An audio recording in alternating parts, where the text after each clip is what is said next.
एक मित्र ने पूछा है, नीरज मदान जी ने कमेंट करके, मेरी एक वीडियो है मन में अंकित निगेटिविटी कैसे दूर करें। तो उसमें उन्होंने कमेंट किया है, ताऊ जी ये आपने ओशो जी के प्रवचन से लिया है। बस उनका इतना ही कमेंट है जो का। तो मैंने उनको संक्षेप में कमेंट में जवाब दे भी दिया है, लेकिन ये बात मैंने कई बार पहले भी 2-3 मित्रों से और से भी कुछ इस तरह की बातें महसूस की हैं कि वो इस तरह की बातें कुछ महसूस करते हैं। और मैंने ये वीडियो जिस पर उन्होंने कमेंट किया, ये अब से लगभग 6 वीडियो पहले कई मित्रों के कमेंट पर डाली थी कि कैसे हम अपने अचेतन में जमी हुई नकारात्मकता को बाहर निकालें। और फिर इनका कमेंट देखकर मित्र का मुझे ऐसा लगा कि इस पर मुझे एक वीडियो एक तरह से बनानी चाहिए। तो इस वीडियो में मैं जो वर्तमान में बोल रहा हूँ 5-6 बातों को एक तरह से स्पष्ट करने की कोशिश करूँगा, ताकि इससे मेरे कुछ गुरु भाइयों को एक तरह से एक स्पष्टता मिल सके।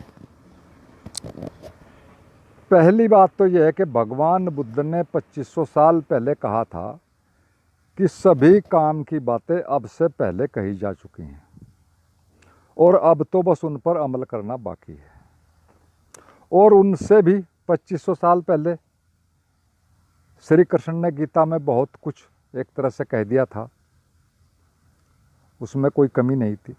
और उन्हीं प्राचीन समयों में एक तरह से और भी अनेक धार्मिक ग्रंथ लिखे गए हैं, और जो शब्द व वाक्य उनमें प्रयुक्त हुए हैं वो आज भी हम सभी उन्हीं शब्दों को एक तरह से वाक्यों को प्रयोग कर रहे हैं, क्योंकि शब्द व वाक्य तो एक सीमा में ही रहेंगे।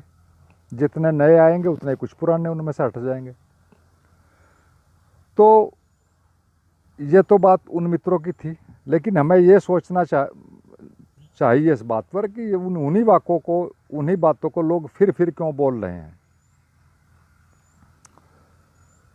तो उन्हीं शब्दों को या वाक्य को इसलिए बोल रहे हैं क्योंकि हर आदमी का कहने का, समझाने का, एक तरह से सूक्ष्म चीज़ों को स्पष्ट करने का एक अपना अपना तरीका होता है, अपनी अपनी शैली होती है, अपने अपने अनुभव होते हैं।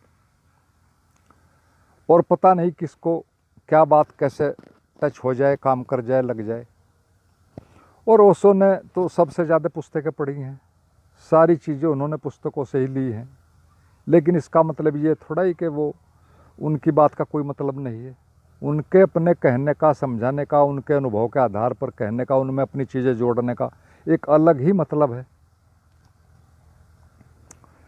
तो इसके अलावा भी यदि हम देखें तो अध्यात्म में 100 के लगभग शब्द अपने अलग के होंगे सारे आध्यात्मिक साहित्य में, और सभी उन्हीं शब्दों को प्रयोग कर रहे हैं बहुत पुराने समय से एक तरह से आज भी।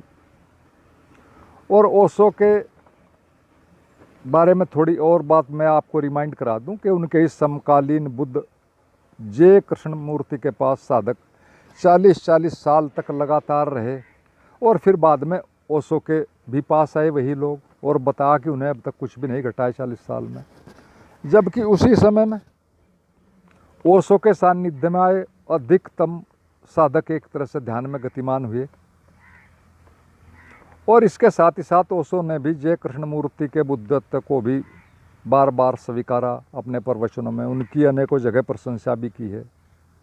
और इतना ही नहीं, कितने ही लोगों ने तो यह भी कहा है कई जगह कि ओशो जय कृष्णमूर्ति की बातों की, सूत्रों की नकल कर रहे हैं। और चूंकि जय कृष्णमूर्ति ओशो से बड़े थे, दोनों समकालीन थे, और वो उम्र में उनसे बड़े थे, उनसे पहले बोलना लिखना सब कुछ शुरू कर दिया था। और उन्होंने यानी ओशो ने कुछ बातें कही भी ऐसी हैं जो कि उनके साहित्य से मिलती हैं जय कृष्णमूर्ति के, लेकिन इसका मतलब तो कुछ भी नहीं है। मतलब तो इस बात का है कि अधिकतम लोग साधना के जगत में ओशो के द्वारा ही विकसित हुए हैं, न कि जय कृष्णमूर्ति के द्वारा। और जो गतिमान होगा तो वो जरूर चलेगा, वो देर सवेर पहुँचेगा। वो एक अलग बात है कि वो अपनी आगे की यात्रा में फिर क्या करते हैं, कैसे चलते हैं, वो एक बिल्कुल अलग बात है। तो अब मैं एक तरह से प्रश्नकर्ता मित्र को बताना चाहता हूँ और भी स्पष्ट कि ओशो ने स्वयं कहा है कि ज्ञान कहीं पर समाप्त नहीं होता है, वह अनंत है। लेकिन मनुष्य मन की एक समस्या है, उसे उपभोग की, विलासता की तो सभी चीज़ें नहीं चाहिए, नई टेक्नोलॉजी चाहिए, नए वाहन चाहिए, नए मोबाइल चाहिए, सब चीज़ें नहीं चाहिए, लेकिन धर्म पुराना चाहिए, क्योंकि उसमें कुछ करना धरना पड़ता नहीं, सिर्फ मानना ही पड़ता है। और इसके अतिरिक्त ओशो ने तो यह भी कहा है, एक जगह मैंने पढ़ा है कि मैं जो भी कह रहा हूँ ज़रूरी नहीं कि वह ठीक ही हो, मेरा उद्देश्य तो कहने का बस इतना है कि मैं तुम्हें चिंतन मनन विचारशीलता के जगत में गतिशील कर दूं और तुम बातों को फिर समझ जाओ खुद ही अपने अनुभव से और अपना मार्ग अपना ही फिर बना लोगे। मेरा मात्र इतना उद्देश्य है। तो जिन मित्र ने भी एक तरह से कमेंट किया है, तो वैसे मुझे पढ़कर एक बार को तो बहुत ही अच्छा भी लगा, क्योंकि एक तो उन्होंने मुझे ताऊ कहा और दूसरा उनके कमेंट से यह बात साफ झलक रही थी कि वो ओशो के एक तरह से पक्के भक्त हैं और वो किसी और के द्वारा ओशो के साहित्य को चुरा कर उस पर बोलना एक तरह से गलत बात महसूस कर रहे हैं। तो ये अच्छी बात है, ठीक है, अपने गुरु के प्रति इतना भाव होना भी एक बहुत बड़ी बात है। लेकिन मैं उनको थोड़ा बता दूं मित्र को कि उन्होंने मेरी 180 वीडियो में से पता नहीं कितनी वीडियोस देखे, मुझे नहीं पता, अगर वो देखते तो शायद ये प्रश्न ना भी करते। और मुझे लगता है कि शायद उन्हें नहीं पता है कि मैं भी एक ओशो सन्यासी हूँ और ओशो मेरे भी सदगुरु हैं। यदि उनके साहित्य में से मैंने कुछ जाने अनजाने ले भी लिया है तो यह तो मेरा हक है, इसमें कोई गलत बात क्या है। और मेरी वीडियोज में तो एक तरह से बहुत सी बातें ऐसी भी मिलेंगी जो ओशो के प्रवचनों से मेल खाती ही नहीं है, लेकिन ओशो ने तो हमें यही सिखाया है कि प्रामाणिक बनो। और मैंने पूरी कोशिश की है कि मैं अपने स्वयं के अनुभव जो मुझे घटे हैं एक तरह से मैं उनको ही बताऊं, और मैंने बताया भी है। और रही बात ये कि मैंने उस विषय पर जो उस वीडियो में था, कॉन्शियस माइंड सबकॉन्शियस माइंड के ऊपर मैं बोल रहा हूँ, उन्हें लगा कि मैंने ओशो के उससे लिया, तो वो भी ठीक है, ओशो ने सारा बताया इस बारे में। यही तो दो चीज़ें हैं, कॉन्शियस माइंड और अनकॉन्शियस माइंड साधना के जगत में। लेकिन मेरी तो पहले से भी है कि मेरी हॉबी रही है बहुत स्टूडेंट लाइफ से कि मैं माइंड के बारे में, साइकोलॉजी के बारे में, मेडिकल साइंस के बारे में मैं शुरू से ही अलग अलग प्रयोग करता रहा हूँ, लिटरेचर बहुत पढ़ता रहा हूँ और फिर मेडिटेशन में मैंने बहुत लंबे समय तक काम किया है। तो एक तरह से मुझे जो भी मिला है वो सब कुछ एक तरह से ओशो के द्वारा ही मिला है। मेरे आधार वही हैं, भले ही मैंने कुछ अपने अनुभव इसमें जोड़े हैं या कुछ और भी सीखा है इधर उधर से। तो जब मुझे सब उनसे मिला ही है तो कहीं ना कहीं उनका रंग तो एक तरह से चमकेगा ही मेरी बातों में। इसमें तो कोई कुछ नहीं कर सकता, मैं भी कुछ नहीं कर सकता। हालांकि मैं ये पूरी कोशिश करता हूँ कि मैं अपनी ही बात कहूँ और उसके कहनों की एक तरह से मैं कोशिश करता भी हूँ। और मैं और भी अन्य मित्रों को भी बता दूं कि मैंने एक छोटा सा ध्यान केंद्र बना हुआ है, या छोटा सा आश्रम कहो। मित्र आ जा रहे हैं, 1-1.5 साल उसको हो गया लगभग। और उस आश्रम में एक तरह से उस आश्रम के नाम में या उस आश्रम में या कहीं मेरे चैनल में कहीं भी मैंने ओशो के नाम का उपयोग नहीं किया है और न ही अपने संन्यास नाम का उपयोग किया है। जबकि हमारा जो ध्यान आश्रम है, ये छोटा सा ध्यान केंद्र है, उसका जो ध्यान कक्ष है उसमें मैंने सदगुरु का ही फ़ोटो लगाया। अपना फ़ोटो कहीं लगा है नहीं, न मुझे उसकी ज़रूरत है, और मैं वहीं सदगुरु के फ़ोटो को ही हमेशा सिर झुकाता हूँ। तो इसके अतिरिक्त भी मैंने कितनी ही वीडियोज़ में मैंने ये बात बार बार बताई है कि ओशो की करुणा एक तरह से और ओशो की कृपा मुझ पर कैसे कैसे बरसी है अनेकों बार। और अनेक मेरे अलावा मैं और लोगों की बता दूं जो ओशो सन्यासी हैं, मेरे गुरु भाई हैं, उन्होंने तो ओशो का नाम जोड़कर अपने आश्रम बनाए हुए हैं और उनमें भी अधिकतर तो ओशो का साहित्य, ओशो की बातें और साथ में अपना भी कुछ मिलाकर उनको बेच रहे हैं एक तरह से। लेकिन मैं तो जो भी कह रहा हूँ अपना कह रहा हूँ। और जहाँ ओशो की बात आती है मैं उनके नाम से कहता हूँ कि ओशो ने ऐसा कहा है। तो मुझे तो कोई इसमें बात नहीं कि मैंने ओशो के साहित्य से ले लिया, मुझे कोई समस्या नहीं। और मैं थोड़ा ये भी बता दूँ कि जो मित्र इस तरह से कर रहे हैं कि ओशो का नाम लगा है, उन्हीं में एक बार ऐसा हुआ सन 16-17 में कि एक ओशो धारा वालों ने, मैं उस वक्त ओशो धारा का एक सीरियल आता था शाम को 7-7:15 बजे के करीब, मैं उसको देखा करता था। तो उसमें ओशो का फ़ोटो शुरू में आता था, कुछ देर तक ओशो धारा वाले उसे दिखाते थे, फिर उन्होंने उसको एक तरह से हटा दिया था पूरी तरह, और त्रिवर का ही फ़ोटो फिर दिखाने लगे थे।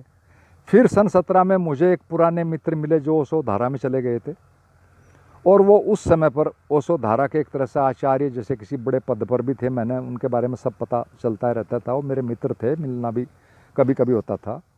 तो फिर मैंने, जब वो मुझे मिले, मैंने उनको आग्रहपूर्वक कहा कि या तो आप ओशो धारा में से ओशो का नाम हटा दो, वरना पहले की तरह ही सदगुरु का फ़ोटो सीरियल में शुरू में ही उस तरह ही दिखाते रहो जैसे आप दिखा रहे हैं, वो आना चाहिए।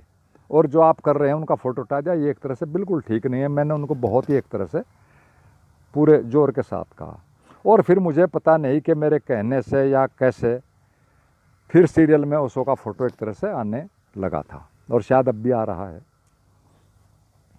तो मेरा तो प्रश्नकर्ता मित्र से सिर्फ इतना ही निवेदन है कि आप मेरी 180 वीडियोज़ हैं, उनमें से अधिकतर को देखने की कोशिश करें, आपको बहुत कुछ एक तरह से नया मिलेगा। और रही बात ये कि मैं अपनी बात कर रहा हूँ, मैं कोई ओशो तो हूँ नहीं, और मोटे तौर पर यदि समझा जाए तो ओशो तो इस सब्जेक्ट के, अध्यात्म के एक तरह से एक बहुत बड़ी पुस्तक हैं, सागर हैं, टेक्स्ट बुक हैं बहुत बड़ी। लेकिन मैं सिर्फ इस सब्जेक्ट में आपको अपने अनुभव से गुजरे हुए सूत्रों को, अनुभूत सूत्रों को छोटी पुस्तक के रूप में कहो या एक नोट्स के रूप में देना चाहता हूँ, ताकि आपको उनसे लाभ मिल सके। और मुझसे आप कोई भी जो ऐसी बात जो मैंने कही है उस पर बातचीत कर सकते हैं कभी। मैं बार बार कहता हूँ, मेरा नंबर उपलब्ध है और मैं मौजूद हूँ, मैं उसका जवाब देने के लिए तैयार हूँ। और मेरी वीडियोज़ में एक तरह से आपको नाम मात्र को ही विरोधाभास मिलेगा, जबकि सदगुरु के साहित्य में विरोधाभास एक तरह से बहुत ज़्यादा है, क्योंकि ज़्यादा विस्तार के साथ तो ये बातें होती हैं, जितना डिटेल जाएगा तो उतना उसमें कुछ न कुछ विरोधाभास आता ही है।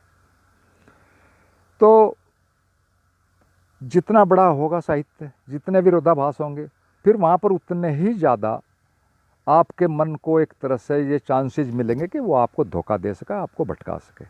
जबकि मेरी वीडियोज़ में एक तरह से ये चांसेस बहुत कम है। और मैंने तो स्पेशली कुछ अपने गुरु भाइयों के लिए, ओशो सन्यासियों के लिए भी एक माह पहले लगभग 5-6 वीडियो बनाई थी। आप उन्हें चाहें देख सकते हैं, उनसे भी आपको एक तरह से पक्का लाभ मिलेगा। और उनके नाम इस तरह से हैं कि बुद्ध पुरुषों से ज़्यादा लाभ कैसे लें, ओशो व उनके प्रेम की सच्चाई क्या है, हम ध्यान से क्यों चूकते चले जाते हैं, और कैसे पता करें कि हम सही जा रहे हैं, और हमारी माइंड वेव्स और ध्यान दोनों कैसे जुड़े हैं, ओशो सन्यासी की यात्रा में क्या क्या बाधाएं आती हैं, और मेरा ओशो सन्यासियों के लिए ज़रूरी संदेश क्या है। इस तरह की कई वीडियोज़ हैं, आप उन्हें देख सकते हैं, कुछ उन पर बात करना चाहें कर सकते हैं, कोई दिक्कत नहीं। तो मुझे मित्र के जो मेरे मित्रों ने अभी ये इन्होंने प्रश्नकर्ता ने जो कमेंट किया है, मुझे आशा है कि उन्हें एक तरह से मेरी बात स्पष्ट हो गई होगी, मेरा उत्तर। तो सभी मित्रों से मुझे उम्मीद है, और मेरा निवेदन है कि इस वीडियो को अगर अच्छी लगी हो तो लाइक शेयर सब्सक्राइब करें चैनल को भी, जिन मित्रों ने नहीं किया हो। और मैं एक तरह से इंस्टाग्राम और ट्विटर पर भी जुड़ा हूँ, आप वहाँ पर भी मुझे फॉलो करें, नीचे डिस्क्रिप्शन में आपको मिल जाएंगे उनके लिंक। और अंत में आपका मेरी बात सुनने के लिए धन्यवाद आपको, और मेरा सभी मित्रों को प्रणाम।